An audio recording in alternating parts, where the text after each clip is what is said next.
Imagine racing across an alien desert under two suns when suddenly your family transport is chased by a strange blue-scaled creature with golden eyes that burns with both fear and intelligence. You stop and discover it is no ordinary animal, but a baby dragon capable of telepathic whispers and gravity-bending powers. Helping it may save a life, but it could also bring poachers, danger, and choices that will change your destiny forever. If you are new to the channel, then please subscribe to the channel and like the video and tell us where are you watching from. Now, let's jump into the story. The hover rover whispered across the glass waste of Astraeus 9, its lift field smoothing the ripples of metallic sand as twin suns, Alder and Bellis, slid toward the horizon. Inside the climate cabin, the Crest family rode home from their weekly supply run to Harbor Ridge. Nolan Crest, once a patrol captain and now a cautious homesteader, kept a steady hand on the controls. Rhea Crest, who logged plant samples by the fistful, checked a slate of notes about heat-tolerant vines. Jace, 16, tuned a neural visor. Lena, 13, traced sunsets on the window with one fingertip like a quiet spell. "Dad, slow down," Lena said, nose pressed to the clear panel. "Something's coming." Nolan trimmed speed and popped the rear hollow feed on the console. A small shape jogged and stumbled through the sand wake behind them. It was the size of a big earth dog, scales blue as river stone, wings too small to fly yet. Eyes wide and gold, bright as coins underwater. Jace leaned forward. No way. Rhea's scientist heart went very still and very gentle at the same time. Not a threat posture. Look at the gate. Look at the hydration line along the ribs. The little creature trilled, a sound between a chirp and a bell. The rover slowed to a stop. The lift field softened.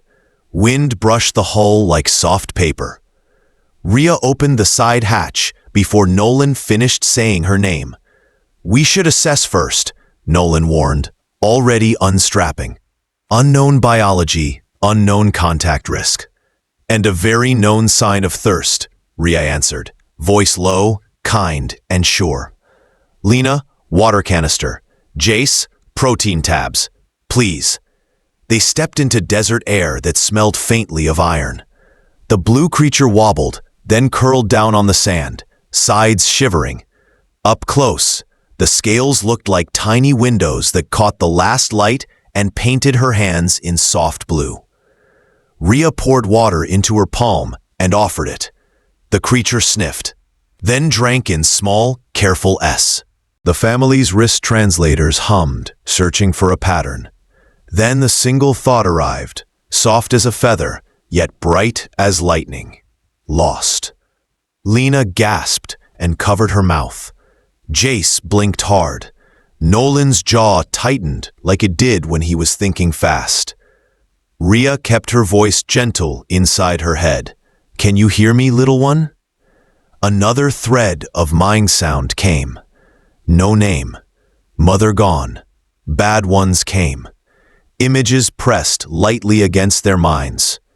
A warm mountain hollow, larger figures, a rush of dust and hot noise, bright flashes, a hurried push through a narrow passage, a last warm thought wrapped like a blanket.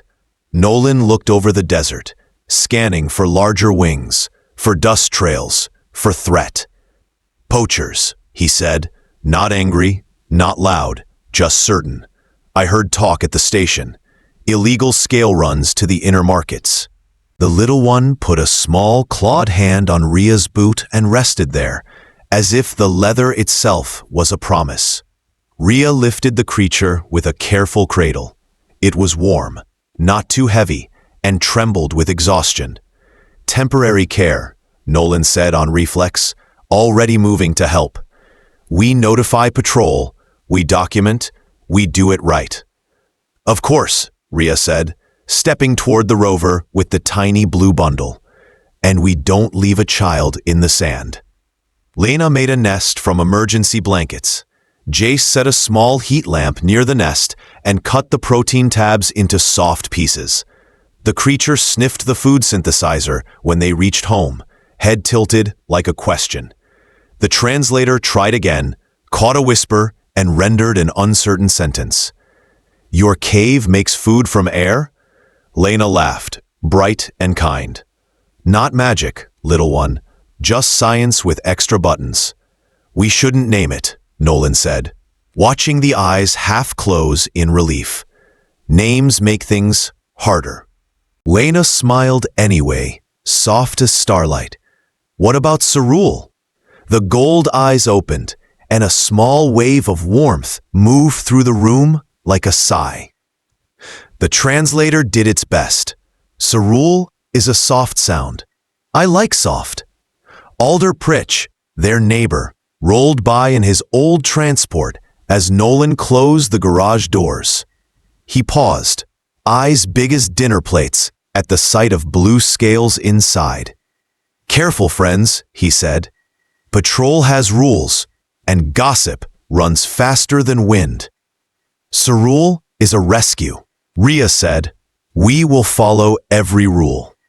"Rules won't stop those who don't keep them," Alder murmured, looking to the horizon like it held a secret storm. "Watch your fences." Night fell cool and purple. Cerule drank, ate, and slept with small whistling breaths. Rhea's notes grew from 3 lines to 3 pages as she logged everything: hydration, scale reflectivity, heart rate, tiny wing motion. Nolan set the perimeter alarms to a tighter net. Jace muted his visor and watched the small rise and fall of Cerule's chest, like the surf of a very small sea. Lena sat on the floor and traced gentle circles in the air, counting them as if numbers could calm the universe.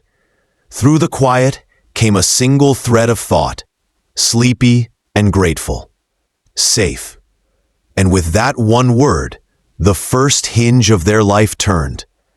Morning light laid a bright stripe across the greenhouse floor.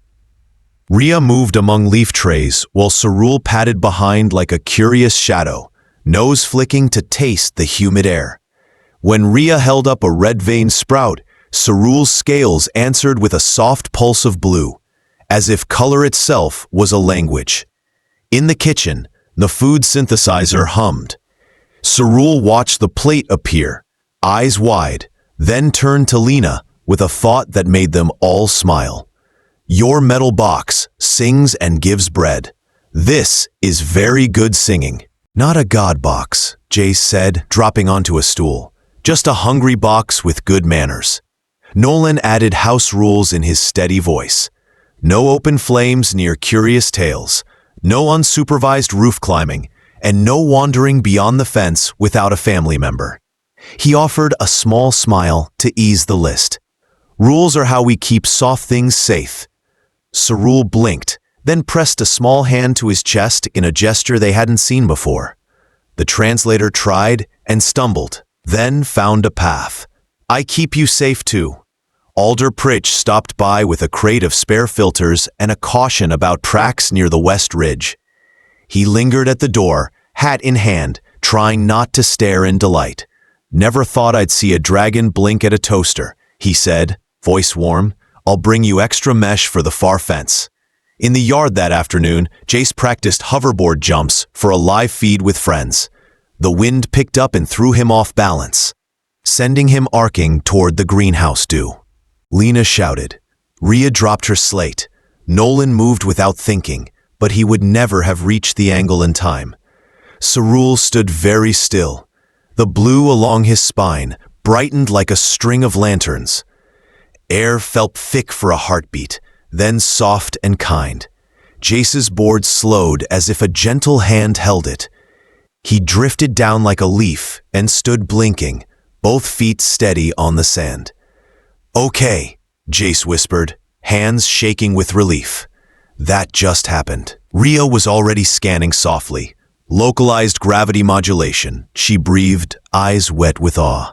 Organic field shaping, gentle, measured, and precise. Cerule looked worried, as if he had broken a rule. The translator fumbled, then offered a sentence like a shrug. Not control, just push and pull, like breathing. Nolan met Cerule's gold eyes and saw no malice there, only a deep instinct to keep small lives from falling. "Thank you," he said simply. That night, Rhea sent a formal research memo to the Colonial Patrol with careful language about ethical observation and protective custody. She requested guidance on locating kin and shared non-invasive readings that indicated an organ lattice along Cerule's spine that brightened under sunlight. Hours later, a reply chimed back from Officer Mina Halbrook. She acknowledged their report, scheduled a visit, and reminded them to keep a low profile while patrol scanned the mountains for other signatures. For a brief stretch of days, the house learned new rhythms.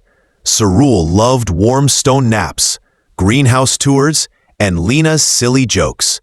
Jace taught Cerule to nudge small pebbles into slow circles using that soft field, and they laughed when a pebble bumped Jace's boot like a friendly hello. Nolan built a reinforced perch on the roof for watching stars, he said. Rhea's logs filled with notes about scale color shifts that seemed tied to mood and sunlight. In early morning, Cerule's blue turned pale like dawn, and at noon it deepened to ocean. One evening, the perimeter sensors sang a thin sound Nolan had never heard them make, quiet, almost sorry. 3 transports crept along the ridge without running lights. Jamming static scratched across comms like dry grass. Nolan's old training slid over him like a well-worn jacket. "Inside," he said, voice calm. "Safe room, now." Rhea's fingers did not shake as she guided Lena and Jace down the hall. Cerule froze, then paced in small steps, scales dimming. The translation band picked up the whisper inside the room. "Bad ones. Found." Jace pulled up a system map, eyes racing. "Their hulls run low-grade stealth. We can't ping patrol. They're blocking outbound calls." His voice softened with regret. "My hoverboard ride yesterday, the gravity ripple might have been a beacon someone clever could read." "We don't blame the breath that saves a life," Rhea said gently, sealing the door. "We respond with care." Outside, Nolan keyed the external speaker. "This is Nolan Crest, licensed homesteader.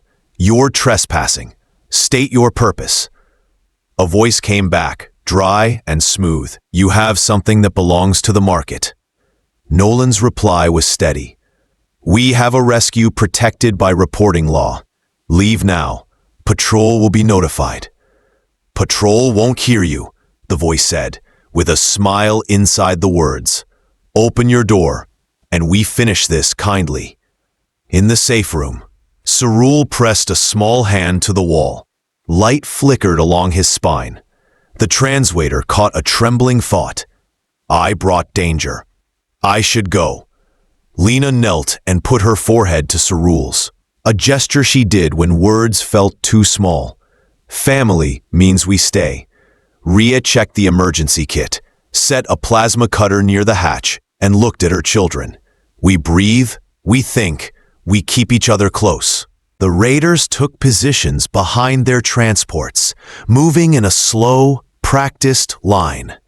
They wore matte suits that swallowed starlight, and their helmets showed no faces. Nolan crouched behind a low barrier he had poured with extra aggregate years ago when the quiet felt too thin. He raised his old pulse rifle and set it to deterrent output. "Last chance," he called, the even tone of a man who had already decided what he would stand for. "Turn away." "We don't turn," the lead replied. "We collect." A clean, bright beam cut the darkness and licked the barrier. Grit sparked. Nolan answered with 3 measured shots that sent the raiders ducking. He counted breaths, counted distances, counted the seconds he needed to buy for the people he loved. Inside, Jace watched heat signatures shuffle across the screen. "They're advancing by twos," he whispered. "Trucks as cover. They expect a short fight." He bit his lip. "No patrol signal is leaving the ridge." Cerule stood, scales brightening until the safe room looked like a pool with the sun inside it. His small chest rose and fell, as if he were trying to learn how to be bigger without growing. The translator rendered his intent as simple as a hand. "I will help." "We handle this together," Rhea began, but the door latch sighed. Metals do what gravity asks when gravity is polite and firm. The lock loosened, as if it were tired of being a barrier. The hatch opened on its own patience. Lena's breath caught. "Cerule, wait!" The little dragon ran the corridor. Pause, a soft drum. Jace followed, heart in his throat. Outside, sand hissed as cool air moved across it. The night smelled like metal and dry rain. Nolan saw Cerule step into the yard, scales flaring from soft to bright. Cerule looked at the three transports, then at Nolan, then up at the twin moons. He took a long, slow breath, and the air took one with him. The ground seemed to ease, as if the planet itself understood what was being asked. Everything lifted. Not fast, not violent, simply different. The transports drifted knee-high, then waist-high, then 10 feet off the sand, wheels turning slowly like toys in a dream. The raiders rose with them, boots bicycling the thin air, arms pinwheeling as gravity forgot its usual habits. The bright barrels of their rifles sagged toward the sky like flowers confused by night. Jace reached Cerule and put both hands on warm scales. "Easy," he whispered. "Soft hands on water. You've got this." Cerule shook as if the bright was heavy. His breath quickened. The light along his spine flickered. A vehicle yawed, dropped a meter, bumped up again. Nolan understood the knife edge. "Hold position," he called to the raiders, voice clear. "No firing. We're stabilizing you. Any blast will tumble you and break bones." There was a long second where everyone listened to their own heartbeat. Then, Nolan reached to his belt and thumbed a small oval beacon he had promised himself he would never need to use again. An old friend woke inside the metal, an emergency burst buoy keyed to patrol bands that slipped through common jammers by climbing up a narrow frequency path. Blue sparks stitched the sky not long after, the sweet sound of patrol engines slipping between the stars like oars in calm water. Officer Mina Halbrook's shuttle settled behind the raiders with measured grace. Lights washed the yard. A voice came warm and professional. "This is patrol ship Finna," Mina said. "We see a rescue subject. We see 3 unregistered transports. We see a homestead owner exercising restraint. We're here to help." Cerule exhaled. Everything descended gently. Transports to sand, raiders to knees, egos to something smaller. Patrol officers moved like well-taught kindness. Wrists were cuffed, weapons set aside, rights read. The lead raider looked at Cerule with a gaze that wanted to be hard and couldn't quite manage it. Mina stepped through the gate and took in the scene with quiet eyes. She looked at Rhea's open log slate, at Nolan's steady posture, at Jace's hands on Cerule's back, at Lena's chin set like a small lighthouse. Finally, she looked at Cerule, who blinked slow and brave. "Hello," Mina said softly. "I'm Mina. We got your signal." Rhea shared her logs, her clear observations, her intent to protect and learn with permission. Mina read, nodded, and tapped her wrist. "This meets the threshold," she said. "Telepathic exchange, measured gravity modulation, fully aware response to harm. Guardianship can be assigned to the Crest family pending ongoing support. We'll provide habitat grants, medical help, and educational counsel. And yes, we'll help you search for kin. Cerule stepped closer to Mina and sent a thread of thought so gentle it felt like a hand resting on the shoulder. Thank you, Sky Helper. Mina's mouth curved. You're welcome, small star. When the patrol ships rose, the night felt wide again. The raiders would answer to kinder laws than the ones they served, and Cerule would sleep inside a house that now knew the shape of his safety. Nolan powered down the beacon, then sat on the steps with his face in his hands for a moment, private and relieved. Rhea sat beside him and leaned her shoulder to his. Lena slid in on the other side, and Jace flopped down on the step below, so his head rested against Cerule's warm flank. We did a brave thing, Lena whispered. We did a necessary thing, Nolan said. Cerule closed his eyes and sent a small circle of warmth around them all, like a low fire that never burned, only glowed. Weeks folded into a new kind of normal.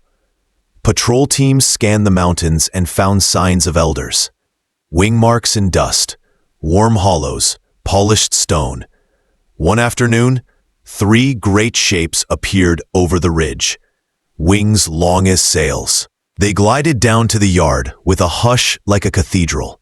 The lead, emerald dark and careful, lowered her head until her eye met Cyril's. We felt your bright across stone, she said, without words, only warmth. We hid when noise came. We mourned. Now we see you standing. The elders visited often after that. They taught Cerule small disciplines, how to spread the glow like a blanket, how to make it thinner at the edges, how to rest between breaths so brightness didn't trip over itself. Nolan sat with a mug and listened, sometimes laughing at how much flight theory sounded like his old instructor had simply been a dragon. Change arrived one morning from a different piece of sky. A small craft burned a soft trail into a canyon 50 miles out. Cerule felt a curled-up fear like a whisper under the door. Someone is hurt.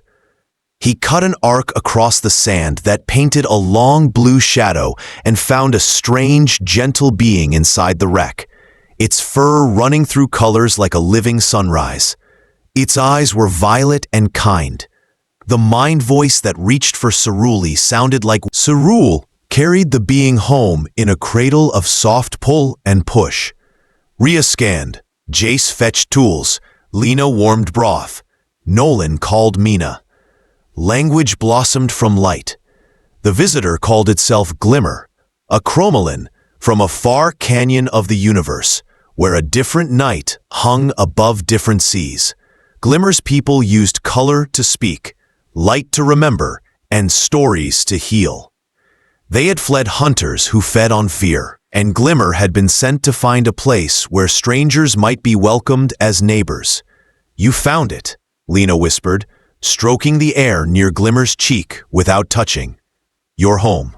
Mina, now an admiral because life enjoys surprising the prepared, came with a small delegation who moved the way patient people move when they know this moment will be in books. Protocols were followed kindly. Promises were made with full hearts. Within weeks, other chromalin ships arrived, guided by Glimmer's bright pattern. The Crest homestead became a porch where new friends took off their burdens and drank water before speaking. Dawn Harbor grew out of the sand in patient circles. Dragons helped raise long beams like they weighed nothing. Chromalin painted roofs with living color that shifted in the breeze. Humans laid fiber lines and wrote honest rules. Rhea led research that listened first. Nolan drafted safety plans that started with introduce yourself and ask what is needed. Jace built a translator that turned color songs into gentle text. Lena recorded small stories that made big ones possible. Children who had never known the lonely old days learned a 3-part game. Humans drew hopscotch grids, Dragons made low gravity for slow leaps. Cromolyn painted the air with bright lines so the path itself sang. Market mornings smelled like bread, engine clean, and desert mint. The news feeds called Dawn Harbor a model. Folks in town called it Tuesday. One evening, the sky went silver, and everyone crowded the main square, where a simple stage had been built from salvaged crates and care. Alder Pritch told a funny story about the first time a dragon walked through his screen door. A Cromolyn elder hummed a lullaby that looked like gold rain. Mina spoke about laws that keep kindness from being fragile. Rhea shared the first formal paper on biological gravity with words so plain a child could love them. Nolan read 2 lines from a field manual he had rewritten for recruits. Begin with compassion, proceed with caution, end with community. Cerule stood at the edge of the crowd, with Glimmer riding his shoulders like a scarf woven from dawn. When the laughter quieted, Cerule stepped forward. There was no grand shape to his speech, just a warm circle of meanings. I was a small thing in hot sand, he began inside their minds. I ran and thought the world was only running. The terrible thing that happened after is this. The old fear that says, not us, not now, not them, lay down and did not rise again. What grew in the empty place is better. It is simple, it is wide, it is us.